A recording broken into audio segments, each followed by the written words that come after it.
छत्तीसगढ़ सामान्य अध्ययन से संबंधित 10 प्रश्नों पर रोज हम डिस्कशन करते हैं, जो कि सीजीपीएससी और सीजी व्यापम के परीक्षाओं के लिए बहुत ज़्यादा इंपॉर्टेंट हो सकता है। सीधे हम लोग क्वेश्चन पर चलते हैं। तो आज का जो पहला क्वेश्चन है वो है तेलासीपुरी धाम का संबंध है। तेलासीपुरी धाम, तो इसका संबंध है, तेलासीपुरी धाम का संबंध सतनाम पंथ से। देखो, जो बाबा गुरु घासीदास जी थे ना, जो सतनाम पंथ के संस्थापक थे, तो उन्होंने अपना पहला जो उपदेश दिया था, पहला जो संदेश दिया था जब उनको ज्ञान की प्राप्ति हुई, तो वो तेलासीपुरी में दिया था। इसका नाम जो है तेलासी ग्राम हुआ करता था, मतलब खाली तेलासी नाम हुआ करता था, तेलासी ग्राम। चूंकि यहाँ पर बाबा गुरु घासीदास जी ने उपदेश दिया था, तो इस कारण से यह जो स्थल है ना, काफी मतलब महत्वपूर्ण हो गया। सतनाम पंथ में इसको काफी मतलब एक तीर्थ स्थल के रूप में देखा जाता है। तो ध्यान रखना, तेलासीपुरी धाम। अगला क्वेश्चन है, ये अच्छा क्वेश्चन है, आप लोग अच्छे से इसको बनाइए और कमेंट बॉक्स में इसका आंसर देने की कोशिश करिएगा। रतनपुर में निर्मित निम्न में से क्या कलचुरी कालीन नहीं है? तो देखो, जो रतनपुर है, इसकी अगर हम बात करें तो ये जो है लंबे समय तक या फिर कहें हम लोग अधिकतर समय कलचुरियों की राजधानी रही है, क्योंकि शुरुआत के 2-3 शासक उन्होंने तमाड़ से शासन किया। बीच में कुछ समय के लिए छुरी कोसगई में राजधानी स्थानांतरित हुई थी।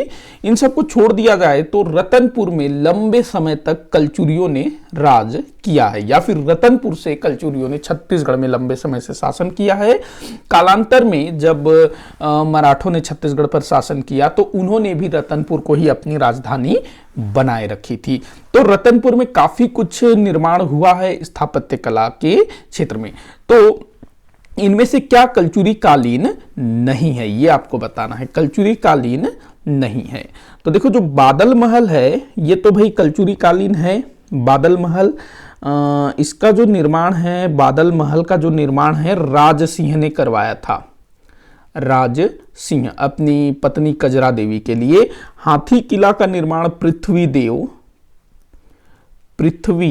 देव प्रथम द्वारा करवाया गया था। वीरा देवी मंदिर, इसको देखेंगे पहले क्योंकि आंसर ये है, ये नहीं बना है। रत्नदेव तृतीय, वीरा देवी मंदिर रत्नदेव तृतीय, और ये बना है मराठा काल में।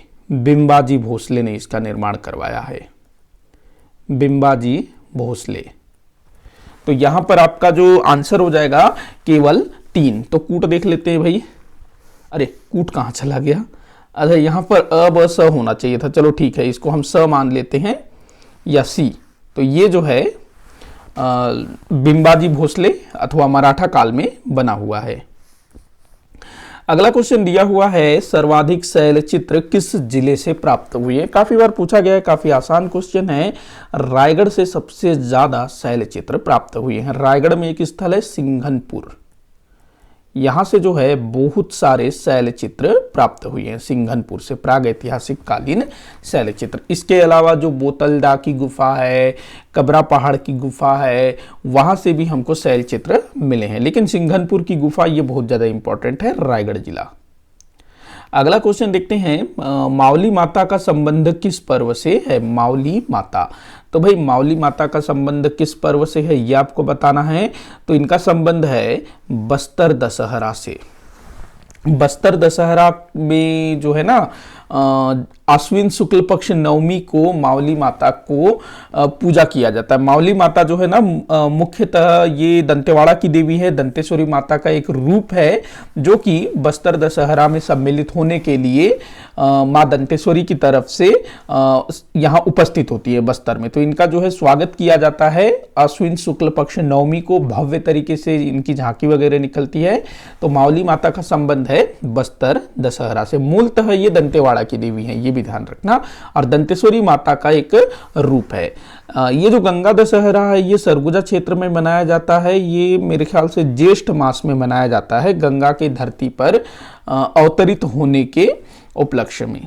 तो ध्यान रखना इस चीज को भी। बाकी भोजली जवारा ये तो पता ही होगा, कमेंट बॉक्स में बताइएगा। अगला क्वेश्चन दिया हुआ है दिसंबर 1935 में, ये क्वेश्चन थोड़ा अच्छा है। दिसंबर 1935 में, वैसे सारे क्वेश्चन अच्छे होते हैं, दिसंबर 1935 में मध्य प्रांत के 6वें प्रांतीय शिक्षक सम्मेलन में रायपुर में किस राष्ट्रीय नेता का आगमन हुआ था? यहां पर ये लगेगा राष्ट्रीय।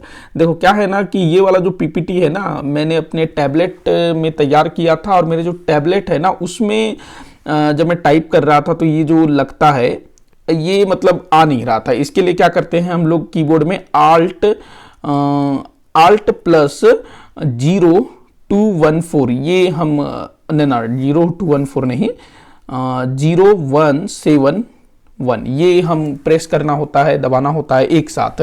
तो मेरे साथ ये हो रहा है कि मेरे टैबलेट में ना आल्ट प्लस ये जितने भी हम ऐसे दबाते हैं वो वाला काम ही नहीं कर रहा है। अगर किसी को पता है तो बताइएगा, कोई अगर ट्रिक होता हो या कोई सेटिंग करना होता होगा आप बताइएगा, क्योंकि मेरा जो मॉनिटर है ना वो ख़राब हो गया है, तो मैं कंप्यूटर पर काम नहीं कर पा रहा हूँ फिलहाल। जब वो रिपेयर हो जाएगा तब उस पर काम शुरू होगा फिर से। तो यहाँ पर राष्ट्रीय लग जाएगा।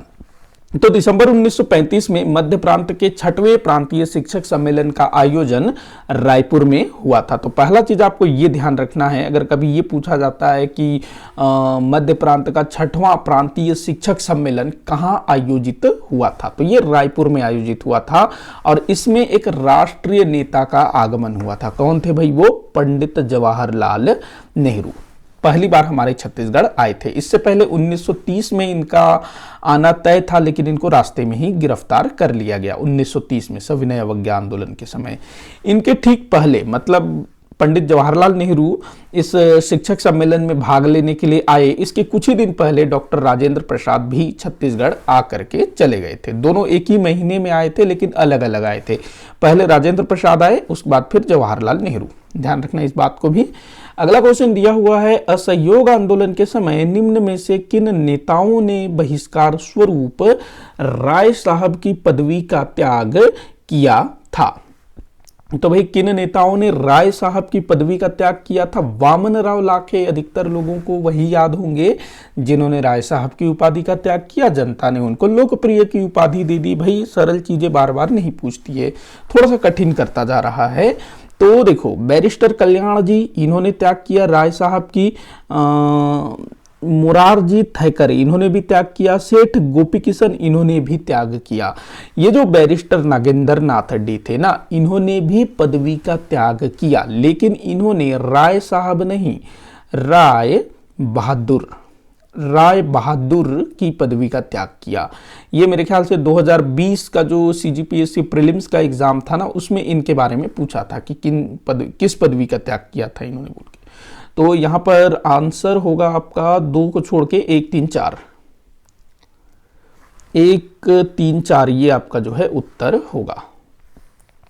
अगला क्वेश्चन दिया हुआ है, सामरिक महत्व का खनिज यूरेनियम के भंडार हैं। तो भाई यूरेनियम के भंडार कहां पर हैं? एक तो दंतेवाड़ा में है, दंतेवाड़ा के बचेली में, राजनांदगांव में, मुझे स्थान का नाम याद नहीं आ रहा है, सूरजपुर के प्रतापपुर में भी है यूरेनियम, लेकिन कांकेर में नहीं है। तो यहां पर 1 2 4 ये आपका आंसर होगा। तो ये होगा आपका आंसर ब। अगला क्वेश्चन देखते हैं, डांडगुला किस क्षेत्र का पुराना नाम था? डांडगुला, तो ये ना सूरजपुर का पुराना नाम था डांडगुला। सरगुजा का शायद ना डांडोर था, डांडोर। तो ऐसे चीजें भी पूछी जाती है।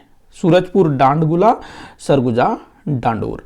कौन सा लोकनाट्य शिकार कथा पर आधारित है? तो शिकार कथा पर आधारित लोकनाट्य आपको बताना है, वो है माओ पाटा, जो बस्तर क्षेत्र में किया जाता है, माओ पाटा। अगला क्वेश्चन दिया हुआ है, छत्तीसगढ़ की इस्पात नगरी किसे कहा जाता है? तो भाई इस्पात नगरी किसे कहा जाता है? बड़ा ही आसान क्वेश्चन है, भिलाई। भिलाई को जो है छत्तीसगढ़ का इस्पात नगरी कहा जाता है। इसी के साथ आज का ये वीडियो यहीं पर समाप्त होता है।